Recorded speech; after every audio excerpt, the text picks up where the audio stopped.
بسم اللہ الرحمن الرحیم۔ ویورز، آج ہم آپ کو ایک ایسا عمل بتائیں گے کہ اگر آپ اس کے تھرو دعا کریں گے یقینی طور کے اوپر آپ کی دعا قبول ہوگی، کسی بھی طرح آپ کی دعا جو ہے رد نہیں ہوگی۔ نبی کریم صلی اللہ علیہ وسلم نے اس بات کی اجازت دی ہے کہ کوئی بھی انسان جس کی کوئی نیک حاجت ہوتی ہے وہ اگر اپنی نیک اعمال کا وسیلہ دے گی، دعا کرے، یقینی طور کے اوپر اس کی دعا جو ہے قبول ہو جاتی ہے۔ اکثر لوگ سوال کرتے ہیں کہ ہم دعائیں کر کر کے تھک گئے ہیں، ہماری کوئی بھی دعا قبول نہیں ہوتی۔ ویورز، آج ہم آپ کو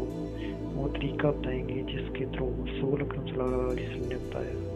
کہ اگر اس طریقے کے تھرو آپ اللہ تعالیٰ سے جو بھی چیز مانگیں گے وہ آپ کو ضرور ملے گی۔ بالکل اس کی بڑی مشہور مثال 3 دوست ہماری جو کہ غار کے اندر پھنس گئے تھے، ان کے غار کے آگے بہت بڑا پتھر آ گیا جس کو ہٹانا ان کے لیے بہت مشکل کام تھا۔ چنانچہ تینوں نے اپنے اپنے نیک اعمال کا وسیلہ دے کے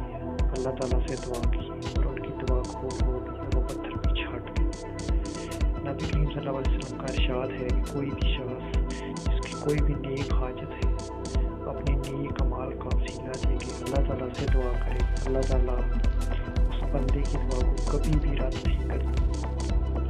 نیک اعمال سے ناچے نہیں کہ بہت بڑے بڑے پیسے لگائیں، کروڑوں روپے اللہ کی راہ میں دیں، ایسا نہیں ہے۔